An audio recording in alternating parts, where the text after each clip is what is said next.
Construire un monde uni contre la corruption, c'est le thème de la semaine de lutte contre la corruption et l'enrichissement illicite. Lancé ce mardi, cette semaine a pour objectif d'informer et de sensibiliser le grand public sur les conséquences du fléau sur le développement socio-économique des nations. Les non-nuplés et leurs parents sont arrivés hier soir à Bamako. Plus d'1 an après leur naissance, les 9 bébés sont accueillis à l'aéroport international président Modibo Keïta Sénou. La ministre de la Santé a reçu les seuls non-nuplés au monde avec beaucoup de joie et de satisfaction. Ils sont tous en parfaite santé.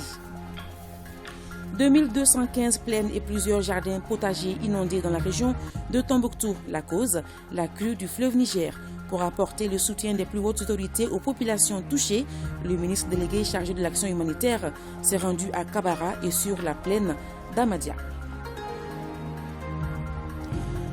Merci de rester fidèle à l'ORTM. Bienvenue aux informations. Des membres du Conseil national de transition et certains personnels de l'administration parlementaire de l'organe législatif du Mali décorés. La cérémonie de remise de ces distinctions était présidée par le colonel Malik Diao, président du CNT. Fousseni Tunkara. En vertu des pouvoirs qui nous sont conférés, nous vous faisons chevalier de l'ordre national du Mali. Ils sont 5 à recevoir cette distinction des mains du président du Conseil national de transition, le colonel Malik Diao. Les autres récipiendaires du jour, au nombre de 10, ont été portés au grade du mérite national avec effigie Lion debout. Un instant empreint d'émotion, surtout pour les bénéficiaires qui voient ainsi leur dévouement récompensé de la plus belle des manières.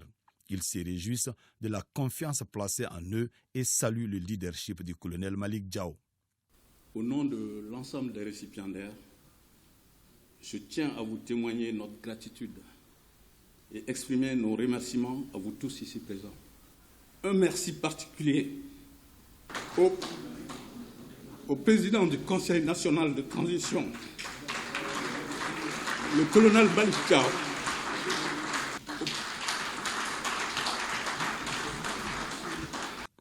Le merci des bénéficiaires, le président du CNT le prend avec beaucoup de réserve. Pour lui, le grand merci, c'est pour ces hommes et femmes qui viennent d'être honorés pour les devoirs rendus à la nation. Je voudrais vous dire, chers récipiendaires, que les insignes que vous avez reçus méritent largement respect et considération. Ils symbolisent vos qualités d'hommes et de femmes d'honneur, de travailleurs exemplaires, mais aussi votre dévouement pour la cause de la nation malienne. Et je sais d'expérience les sacrifices que vos familles ont consentis pour permettre au Conseil national de transition et au Mali de profiter de votre exceptionnelle disponibilité. Le premier responsable du CNT n'a pas manqué de saluer à son tour le grand maître des ordres nationaux du Mali. J'en profite pour remercier son Excellence, le colonel Assimi Goïta. Oui, l'imperturbable président de la transition, grand maître des ordres nationaux, pour avoir accepté d'entériner mes propositions de décoration de ces personnes méritantes. Heureux récipiendaires, au nom de l'ensemble des membres et du personnel du Conseil national de transition, je vous adresse mes vifs compliments. Puisse votre exemple servir aux autres pour les inspirer et les motiver davantage pour le sursaut national. Cette cérémonie de décoration a été élargie aux membres du CNT et d'autres personnels administratifs de l'institution décorés précédemment. Sur place, ils ont eu les félicitations et les encouragements du président du CNT. Cérémonie de décoration ce matin à la Cour constitutionnelle. Ils sont 6 travailleurs à recevoir des médailles pour services rendus à la nation. Mamadou Fani. Reconnaissance de la nation à certains de ses fils pour services rendus. Cette reconnaissance est au bout de tant d'efforts et d'abnégation dans les tâches confiées à chaque citoyen. Et 6 travailleurs de la Cour constitutionnelle viennent ainsi d'être récompensés par la grande chancellerie du Mali. Parmi ces travailleurs, un a été décoré au grade de chevalier de l'ordre national du Mali et 5 autres au mérite national avec effigie Lion debout. Permettez-moi, Monsieur le Président, de vous adresser nos très vifs et sincères remerciements et notre profonde gratitude pour votre marque de confiance formés à notre endroit par des distinctions honorifiques dont nous sommes fiers, très honorés et très satisfaits de recevoir. Ceux qui n'ont pas encore été décorés à plus de courage, d'abnégation, de patience, mais surtout de dévouement pour l'atteinte des objectifs de la Cour. Les récipiendaires, je vous félicite pour cette reconnaissance de vos mérites qui constituent de longues années de travail au service de la nation malienne. Votre ponctualité, votre assiduité au travail, l'exécution correcte des tâches qui vous sont confiées et qui sont exécutées avec professionnalisme me permettent aujourd'hui de vous adresser toute ma gratitude, la gratitude des plus hautes autorités de l'État du Mali et enfin celle de la nation tout entière. La grande chancellerie du Mali a félicité les récipiendaires et les a exhortés à poursuivre les efforts pour mériter la confiance placée en eux. Le porte-parole des bénéficiaires a dit mesurer l'immensité de la mission qui les est confiée et se dit prêt à relever les défis. Dans la mouvance du mois de la solidarité, les membres du Haut Conseil des collectivités ont rendu visite à la personne la plus âgée de la commune 5 de Bamako, domiciliée à Daoudabougou. Elle se nomme Doumbia Santa Diarra. Elle a 107 ans et se porte très bien. Boubacar Kanouté. La doyenne d'âge de la commune 5 du district de Bamako, domiciliée à Daoudabougou, reçoit la visite d'une délégation du Haut Conseil des collectivités, conduite par le vice-président de l'institution Azaz Ag Logdagdag. Née en 1915, Doumbia Sanata Diarra jouit de toutes ses facultés. Âgée de 107 ans, elle est mère de 7 enfants et une trentaine de petits-fils. Les visiteurs du jour ne sont pas venus les mains vides, car ils lui ont offert une enveloppe symbolique, 2 draps, un tapis de prière et un chapelet. Nous saluons les autorités du pays pour cette marque de considération à l'endroit de notre maman. Nous sommes reconnaissants et nous demandons au Tout-Puissant de veiller sur la patrie mère, le Mali. Nous sommes venus ici dans le cadre de la solidarité saluer nos grandes personnes. C'est ainsi qu'on est venu voir madame. Et Dieu merci, on l'a trouvée en bonne santé. Et nous lui avons fait, n'est-ce pas, le protocole nécessaire. Et je crois qu'elle nous a fait de bons signaux qui montrent que même si elle est assez âgée, en tout cas, elle a toute sa lucidité et que vraiment nous faisons pour elle des bénédictions pour qu'elle continue de vivre longtemps encore. Les autorités communales et les légitimités traditionnelles de la commune 5 saluent cet élan de solidarité et prient pour plus de longévité. Les personnes âgées constituent un trésor inépuisable, d'où l'institutionnalisation du mois d'octobre, mois de la solidarité. Cette démarche du Haut Conseil des collectivités cadre bien avec nos valeurs sociétales et religieuses. Amis. Amis. Amis. Le président du Conseil économique, social et culturel, accompagné de la ministre de la Santé et du Développement social et du maire de la commune 1 de Bamako, a rendu visite ce mardi à la doyenne de la commune 1. Elle s'appelle Aminata Traoré et elle a 108 ans. On fait le point avec Koumba Sissé. La doyenne de la commune 1 du district de Bamako s'appelle Aminata Traoré. Âgée de 108 ans, elle a reçu une délégation conduite par le président du Conseil économique, social et culturel. Les visiteurs sont venus s'enquérir de son état de santé et lui apporter des cadeaux symboliques. Nous nous réjouissons quand même en Afrique ici, particulièrement au Mali, que nous nous occupons de nos personnes âgées. On la voit aujourd'hui dans sa famille, avec ses enfants, ses petits-enfants, c'est vraiment de la joie. On lui a donné une enveloppe avec de la cola et au-delà de ça, il y a une couverture, également un tapis de prière et un chapelet avec un fouloir aussi. Voilà ce qu'on l'a apporté aujourd'hui à son âge. Je crois que c'est ce qu'il faut. Moi, elle a de la force. Nous la souhaitons encore longue vie et pleine santé. Toute joyeuse, la vieille Aminata a fait des bénédictions pour le Mali. Mali, ala kata nyefe. Amina. Ala kada toko. Amin. Mali, ala kata tola. Amina. Ala kata de sala. Amina. Mali, ala nan sababu. Ala na sababu. Aya nguli chomna. Ala kajere uliti. Amina. Cette visite rendue à la doyenne Aminata Traoré qui habite à Boulkasumbougou entre dans le cadre des activités du mois de la solidarité et de la lutte contre l'exclusion sociale.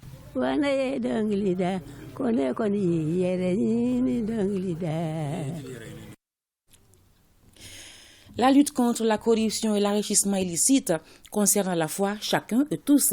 C'est la conviction des responsables de l'Office central de lutte contre la corruption et l'enrichissement illicite au CLEI. La semaine dédiée contre ce fléau a été lancée aujourd'hui sous le thème « Construire un monde uni contre la corruption ». Reportage Jules Sambo Sissoko.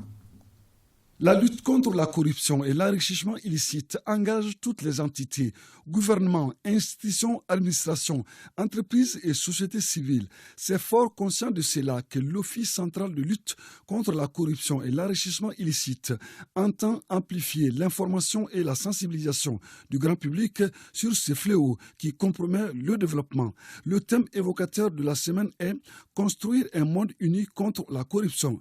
À quelque niveau que nous nous trouvions, quel que soit notre âge, notre couche sociale, nous avons un rôle à jouer face au péril de la corruption et de l'enrichissement illicite. Et c'est en travaillant ensemble que nous pourrons faire reculer ce péril. Selon les institutions internationales, la corruption est le principal obstacle au développement économique et social dans le monde.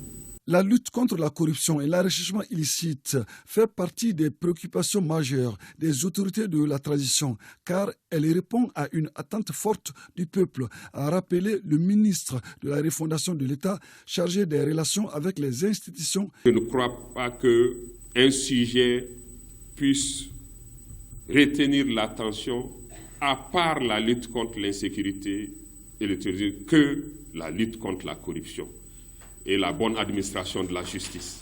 Certes, le défi à relever demeure important, mais la lourde responsabilité qui nous incombe d'agir impose la mise en œuvre d'actions courageuses pour l'intérêt supérieur de notre nation.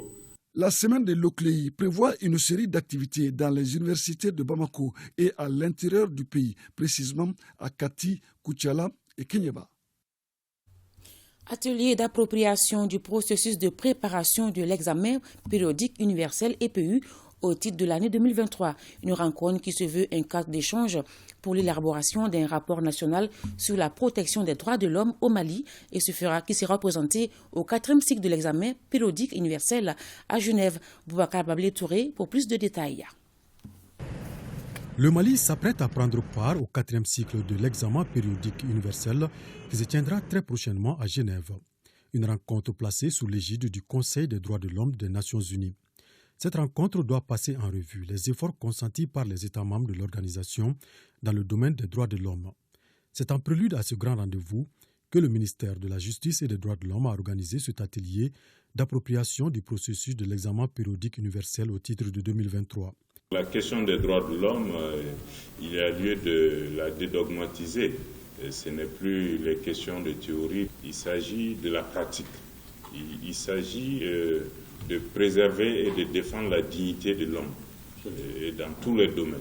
Les droits de l'homme nous concernent toutes et tous. Ce processus est l'un des processus les plus démocratiques en matière d'évaluation des droits de l'homme au sein du système des Nations Unies, parce qu'il s'agit pour une fois d'une évaluation par les pairs, une évaluation faite par d'autres États qui rencontrent souvent les mêmes difficultés en matière de mise en œuvre des engagements internationaux en matière de droits de l'homme. Pour ce rendez-vous prévu tous les 5 ans, l'occasion sera donnée au Mali de fournir des informations sur les dispositifs mis en place pour la mise en œuvre des recommandations issues de la rencontre de 2018 et faire l'état des lieux en matière des droits de l'homme durant ces 5 dernières années. Cet atelier permettra donc de renforcer les capacités de l'ensemble des participants et favorisera une meilleure synthèse des données devant alimenter le rapport national du Mali en vue d'une meilleure participation de notre pays à l'examen périodique universel 2023 prévu à Genève. Il importe de mettre en exergue les efforts et progrès faits par notre pays dans le sens de l'institution des mécanismes pour la garantie du respect des droits de l'homme, mais aussi dans le cadre de leur promotion et de leur protection. Cet atelier a regroupé les acteurs étatiques et non étatiques, ainsi que les points focaux des droits de l'homme. Les syndicats de l'éducation signataires du 15 octobre suspendent leur mot d'ordre de grève de 72 heures déposé sur la table du gouvernement. 3 points inscrits relatifs à l'application de l'article 39 ont été acceptés par le gouvernement et le protocole d'accord a été signé par les syndicalistes et la ministre de l'Éducation nationale. Le compte-rendu de Fademba Keita. Les syndicats de l'éducation signataires du 15 octobre 2016 trouvent gain de cause. Les points de discussion relatifs à l'application stricte de l'article 39 sont acceptés grâce à l'engagement des conciliateurs, des ministres de l'Éducation nationale, de la Défense, de l'Économie et des Finances. Ils suspendent ainsi leur mot d'ordre de grève de 72 heures notifié dans un préavis déposé le 21 novembre dernier. Les négociations, discussions et autres rencontres ont abouti à ce qui suit. La majoration de la prime spéciale de responsabilité avec un montant de 12,300 milliards de francs CFA correspondant à 11 000 francs par enseignant à compter du 1er novembre 2022. La création d'une prime spéciale d'enseignants. L'élaboration et l'examen du document cadre d'amélioration des conditions de vie et de travail des enseignants. Au regard de ces avancées, les syndicats de l'éducation signataires du 15 octobre 2016 décident en toute souveraineté de lever leur mot d'ordre de grève de 72 heures et, en conséquence, invitent leurs militantes et militants à poursuivre le travail normalement. L'acte est très apprécié par le ministre de l'Éducation nationale. Nous nous en réjouissons et félicitons les deux parties, la partie gouvernementale et les représentants et les secrétaires généraux de la synergie qui sont là pour la compréhension mutuelle, le respect de soi et de l'autre, et aussi l'esprit de compréhension et de responsabilité qui a abouti à la signature de ce procès verbal de conciliation. Cet accord engage l'ensemble du gouvernement. Ceci veut dire que ce qui a été fait au nom de tous et engage l'ensemble des partenaires. La grève de 72 heures en perspective protestait contre la non-application intégrale de la grille dite unifiée adoptée par ordonnance en juin 2021. Dans la région de Tombouctou, 2215 plaines et plusieurs jardins potagers ont été inondés par la crue du fleuve Niger. Pour apporter le soutien des plus hautes autorités aux populations touchées, le ministre délégué chargé de l'action humanitaire s'est rendu successivement à Kabara et sur la plaine d'Amadia au RTM Tombouctou et Idrissa Goulou Sissoko. Les riziculteurs et les maraîchers de la région de Tombouctou ont les pieds dans l'eau. En effet, avec la crue du fleuve Niger, ce sont des milliers d'hectares de plaines qui ont été inondés, soit près de 75% selon le président de la Chambre régionale d'agriculture. Aujourd'hui, on n'a pas un périmètre qui n'est pas inondé. Donc, tous les périmètres aussi, maraîchers est inondé. Cette année, si ce n'est pas avec les décrets, on n'avait pas fourni 1 kilo de production communautaire. Les riz, quand même, il y a certains qui vont récupérer quelques espaces. C'est inondé, mais on peut récupérer quelque chose là. Mais ce qui est perdu est plus que ce qu'on va gagner. À Kabara, première étape de la visite du ministre délégué chargé de l'action humanitaire, de la solidarité des réfugiés et des déplacés, c'est 437 jardins, soit 230 hectares qui ont été inondés et presque la totalité de la plaine d'Amadia dans la commune de Alafia qui donne des insomnies aux riziculteurs. Cette mission, c'est une mission qui a été dépêchée par le président de la transition, son Excellence le colonel Assimi Goïta. Dans un premier temps, c'était vraiment de voir les villages concernés et porter assistance à la population sinistrée. Mais au-delà, nous avons visité les plaines rizicoles qui ont été aménagées aujourd'hui, qui se trouvent carrément submergées par les eaux du fleuve Niger. On peut dire à la population d'être serein, parce que l'eau peut inonder les champs, mais on peut aussi récupérer après. Mais qu'à cela ne tienne, des mesures seront prises. Comment transformer cette difficulté en opportunité? Les réflexions sont en cours dans ce sens. Mais je vous avoue que moi, j'ai été agréablement surpris de la potentialité de cette région en matière de la riziculture. Nous avons plus de 80 000 terres irrigables. Quelle potentialité pour la région? Au-delà de l'assistance à la population sinistrée, c'est de faire un bon rapport, un bon compte rendu au président de la transition qui, je connais, sa préoccupation pour le bien-être de sa population. Le ministre n'a pas manqué de rappeler le soutien qu'il faut pour notre armée nationale qui se bat au quotidien pour la paix. Le Canada et l'Allemagne sont deux partenaires clés du projet Action ciblée pour les terres irriguées et opportunités de nutrition Action lancé à Sibi. À cette occasion, l'ambassadeur du Canada au Mali a rappelé les objectifs de la politique d'aide internationale de son pays. Il a mis l'accent sur l'impact de ce projet sur les populations bénéficiaires. Écoutons François Lafranière, ambassadeur du Canada au Mali, au micro de nos envoyés spéciaux Mamadou Fane Aloubekone. Action est un projet appuyé par le Canada et mis en œuvre par la coopération allemande que je salue, avec l'appui de d'autres partenaires clés du projet, y compris ceux impliqués directement ou indirectement dans le programme national de l'irrigation de proximité.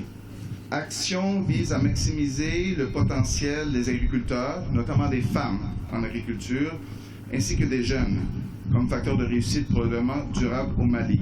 Quelques chiffres, certains ont déjà été mentionnés. On parle de près de 140 micro-barrages, de 10 seuils d'épandage contre l'érosion, de 8 magasins de stockage comprenant 240 tonnes, de 16 nouvelles pistes rurales, de 10 aménagements agricoles. Comme on dit au Mali et même au Canada, c'est pas petit. Ce projet s'inscrit aussi dans le cadre de 50 années de coopération entre le Canada et le Mali qu'on fête cette année. Le projet d'Action s'appuie sur les acquis de projets antérieurs, notamment les projets PAIP et Réagir. Abdelkader Arbi et Alima Sissé sont arrivés hier soir à Bamako avec leurs 9 enfants. Les seuls non-nuplés au monde, c'est-à-dire 9 bébés nés en même temps. Ils sont tous en parfaite santé. Ils ont été accueillis avec beaucoup de joie et de satisfaction à l'aéroport international président Modibo Keïta Sénou par leurs proches et les autorités, notamment la ministre de la Santé et du Développement social, Bemba Sibi et Mamadou Sidibi. Les voici, les premiers non-nuplés foulent le sol de leur pays pour la première fois. À l'accueil, parents, amis et autorités à leur tête, le ministre de la Santé et du Développement social. La joie se lisait sur les visages. Certains non-nuplés dorment, d'autres jouent et réclament parfois les biberons. Un sentiment vraiment de joie, de fierté. D'abord d'être un Malien, d'être ce papa planétaire. Ce sentiment qui est animé par tout le monde, tous les Maliens, toute l'Afrique et le monde entier. Un grand remerciement à l'ensemble des autorités de la transition. Merci pour tout. De la reconnaissance et de la joie des parents après des soins spécialisés au Maroc car les naissances multiples sont risquées. Aujourd'hui, les 9 enfants, 5 filles et 4 garçons ont 18 mois. Déjà, ils esquissent leurs premiers pas. Je suis venu au nom du président de la transition, du Premier ministre, de tous les gouvernements, leur souhaiter la bienvenue et puis dire toute la fierté, la gratitude du gouvernement du Mali, de tout le peuple du Mali au nom, encore une fois, du président de la transition. Et c'est un sentiment de joie, et nous prions Allah subhanahu wa ta'ala de leur accorder longue vie, beaucoup de bonheur et toutes nos félicitations. Le gouvernement, l'État malien va accompagner ça, ce sont les instructions et la volonté du chef de l'État. Donc de les accompagner, donc ils vont bénéficier de tout l'accompagnement de l'État. Déjà un logement a été mis à leur disposition. Des mesures pour accompagner les parents des non-nuplés dans la prise en charge de leurs bébés. Les 9 enfants viennent aussi avec un cadeau. Ils ont battu le record du monde Guinness. Sortie de la promotion 2022 du diplôme interuniversitaire du UI en santé à la faculté de médecine et d'odontostomatologie. La formation est initiée par DigiSanté Mali et ses partenaires à l'adresse des professionnels de plusieurs pays de l'Afrique. Reportage Jules Sambo Sissoko. La 4e promotion DIU e-santé 2022, diplôme interuniversitaire à la faculté de médecine et d'odontostomatologie, a bouclé la formation de 5 semaines en ligne et hackathon à l'intention des professionnels de la santé. Ils sont 24 participants venus des sous-régions de l'Est, l'Ouest et Centre de l'Afrique à suivre cette session solide sur une batterie de nouvelles fonctionnalités en lien avec leur domaine de prédilection. La particularité de ce DEI est centrée sur l'approche par compétences, c'est-à-dire comment on va amener les décideurs, les professionnels de la santé, les informaticiens, les innovateurs à se mettre ensemble pour essayer de réfléchir sur tout ce qui fonde la meilleure façon de mettre en place la santé digitale. Les participants se réjouissent de la qualité de cette formation diplômante à Bamako. La Fondation Pierre Favre, l'Université Cheikh Anta Diop, l'Université Félix Houphouët-Boigny, l'Université des sciences techniques et technologiques de Bamako sont les partenaires de DigiSanté Mali dans cette belle initiative pédagogique.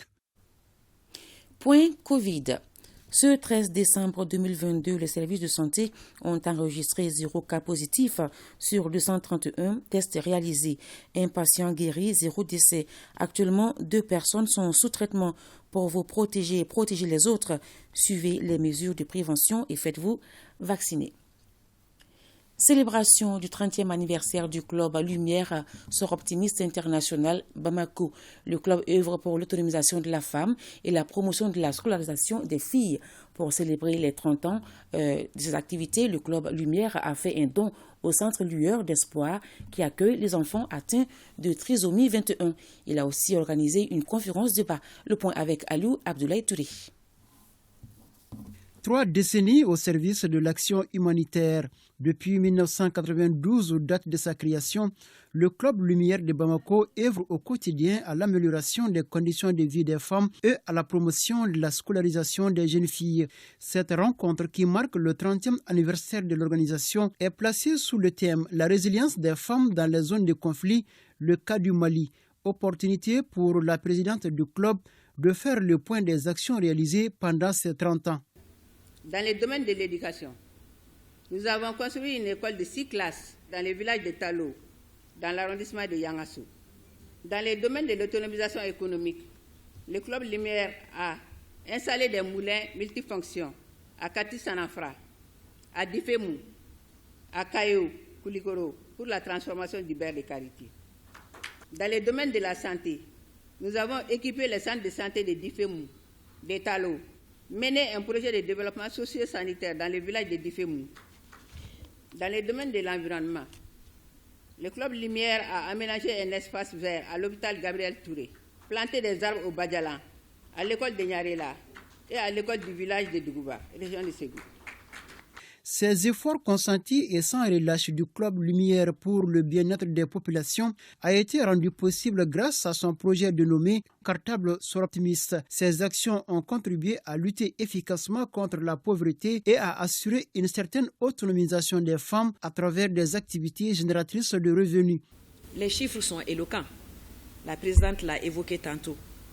De 2000 à aujourd'hui, 455 filles ont bénéficié de la bourse pour un montant de 155 millions de nos francs.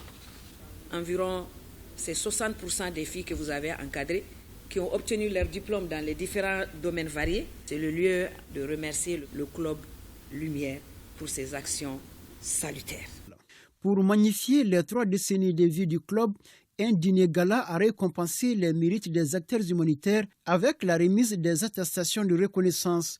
Pour rehausser l'éclat de la soirée, une prestation de Naini Diabaté et son orchestre ont tenu le public en haleine. 13e édition de la Biennale africaine de la photographie, les rencontres de Bamako. Hier après-midi, la Maison africaine de la photo a abrité la cérémonie de remise des prix des photos dénommés Grand Prix Seydou Keïta, Prix Malik Keïta, Malik Sidibé et prix Bassiri Siriba. Pour plus de précisions, écoutons le ministre en charge de la culture, Andogoli Guindo. Il est au micro de Alpha Maïga. Nous sommes ici ce soir pour la distinction de certains d'entre vous. Les prix portent des noms célèbres. Il s'agit des hautes personnalités du monde de la photographie, M. Seydou Keïta, un des doyens de la photographie africaine, Malik Sidibé, un autre doyen, un précurseur, Bissi Silva, des grandes figures. Je voudrais saisir l'occasion pour vous renouveler les remerciements des plus hautes autorités de notre pays. Je commencerai par le président de la transition, son Excellence le colonel Assimi Goïta, qui a une grande conviction pour la culture. Il le dit et le redit en maintes occasions que la culture est notre plus grande richesse. La culture est le levier le plus sûr pour assurer un développement harmonieux et durable de notre continent. Fort de cette conviction, le président de la transition, avec l'ensemble des membres du gouvernement, ont décidé d'accompagner cette 13e édition de la Biennale africaine de la photographie en l'inscrivant dans la tradition déjà établie, celle de tenir tous les 2 ans ce grand festival en terre africaine du Mali et plus précisément à Bamako. Les rideaux sont tombés sur la 3e édition de la foire du numérique agricole à Koulikoro. Ce salon a mis en lumière le potentiel de la digitalisation du secteur agricole en matière de production et de commercialisation. Le compte-rendu de Boubacar Sissoko et de Salif Maïga. Les activités de la 3e édition du Salon du numérique agricole de Koulikoro se sont achevées sur des notes d'espoir. Les participants à ce salon du donner et du recevoir mesurent l'impact de cette foire pour booster les productions agricoles et améliorer du coup leur commercialisation sur les réseaux sociaux. Pour y parvenir, plusieurs recommandations ont été formulées. Nous souhaitons impliquer les écoles de formation agropastorale à la prochaine édition et d'autres jeunes universitaires comme l'université de Ségou, la faculté des sciences et techniques. Et renforcer le partenariat avec les services techniques pour connaître davantage les besoins des producteurs. Que les startups travaillent ensemble pour fournir les mêmes informations sur le prix du marché aux clients, aux paysans. Le conseil régional de Koulikoro, initiateur de la foire, s'est engagé à faire en sorte que Koulikoro soit le pôle numérique de l'agriculture. Une telle foire sur le numérique agricole met en lumière le potentiel en matière d'offres de produits issus du monde rural, a indiqué le président du conseil régional. Et le gouvernement encourage de telles initiatives, ajoute la représentante du ministre de tutelle. Pour la réussite des chantiers de la transition, les technologies de l'information et de la communication sont indispensables. Pour ces raisons, je me permets de vous affirmer de l'engagement du président de la transition, son Excellence le colonel Assimi Goïta, du Premier ministre, chef du gouvernement, Dr Shogel Kogola Maïga, et de l'ensemble des membres du gouvernement de transition à la réalisation des projets d'inclusion numérique et surtout celui de l'agriculture avec un grand A. L'un des principaux enseignements qu'on puisse tirer de l'édition 2022 de la foire du numérique agricole, c'est bien l'adaptation du digital aux activités de production et de commercialisation des fruits de l'agriculture. Des attestations de reconnaissance ont été également décernées aux partenaires et à certains participants. Voyons à présent les brèves nationales avec Souleymane Sidibé. L'association Philanthropie et ses partenaires ont procédé ce mercredi au Centre international des conférences de Bamako au lancement officiel de la 2e édition du Festival de la solidarité. Le thème retenu pour cette édition est « Ensemble œuvrons pour l'épanouissement des personnes en situation de handicap ». Pendant 5 jours, nous allons contempler le savoir-faire de nos sœurs et frères vivant avec un handicap à travers une exposition qui mettra en valeur le chef-d'œuvre des artisans, les concertos humanitaires qui prouveront éloquemment la technicité vocale des artistes handicapés qui n'ont rien à envier à des grands de ce pays. L'Ordre des architectes du Mali a tenu une conférence de presse ce jeudi à l'INA. La rencontre était de témoigner auprès de nos frères et nos confrères artistes que l'architecture est à l'avant-garde de la société. Elle constitue le premier art. Donc nous voulons, à travers la conférence qui a été animée par un grand connaisseur du domaine, attirer l'attention des autorités sur la valorisation du patrimoine culturel. C'est vraiment une chance pour nous Maliens d'avoir un tel nombre de patrimoine culturel architectural. Sorti de la 15e promotion des mémorisations du Saint-Coran du centre Al-Firdaus de Sébinikro ce dimanche. Ils sont 23 élèves à recevoir leur diplôme et des cadeaux. La promotion est baptisée Cheikh Ousmane Kone et natif de Sikasso. Cheikh Ousmane Kone, l'homme, il a donné toute sa vie à cette religion musulmane. Il a donné toute sa vie dans le cadre de relancement des activités humaines sur cette terre.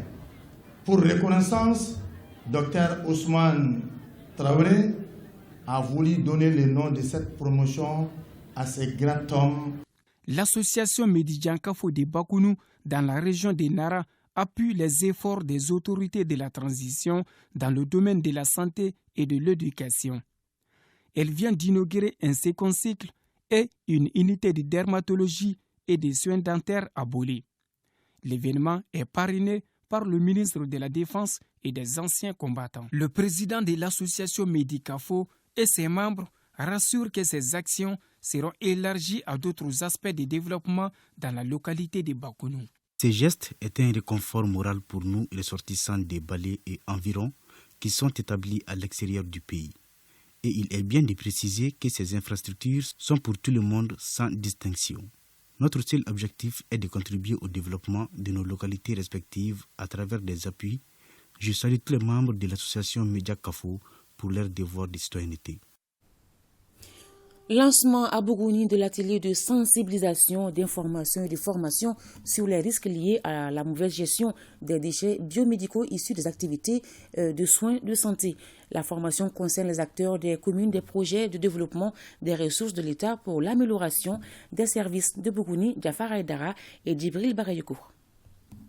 Face aux dangers que provoquent les déchets biomédicaux pour la population, l'environnement et dans le souci de renforcer les compétences des agents de santé et autres acteurs, le projet de déploiement des ressources de l'État, en collaboration avec la CADD, a organisé cet atelier dont l'objectif est de renforcer les capacités des personnels des SESCOM dans le domaine de la gestion des déchets biomédicaux. Les activités de soins, autant qu'elles permettent de protéger la santé, de guérir les patients, et de sauver des vies, autant elles génèrent aussi de nombreux déchets.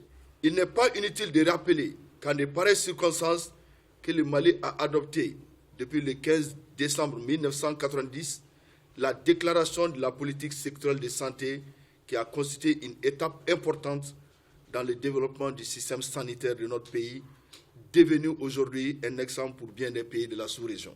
Au cours de cet atelier, les définitions opératoires ont été données sur les déchets hospitaliers et les déchets biomédicaux pour améliorer les connaissances du personnel des SESCOM. C'est pourquoi le thème de la gestion des déchets biomédicaux est d'une grande importance pour faire face aux dangers que provoquent les déchets issus des soins de santé des structures hospitalières publiques et privées pour la santé publique et l'environnement de nos compatriotes. Dans le contexte si fragile de cette pandémie de Covid-19, qui a fait déjà plusieurs victimes dans notre pays. C'est pourquoi j'attache personnellement un intérêt tout particulier et réel à la bonne tenue de ces ateliers. À noter que le PDRAS ambitionne d'augmenter les ressources mises à la disposition des collectivités territoriales du Mali pour la fourniture des services sociaux de base de qualité et le renforcement du mécanisme décentralisé impliquant une forte participation accrue des bénéficiaires et utilisateurs de ces services. Sport football. L'Argentine s'est qualifiée pour la finale de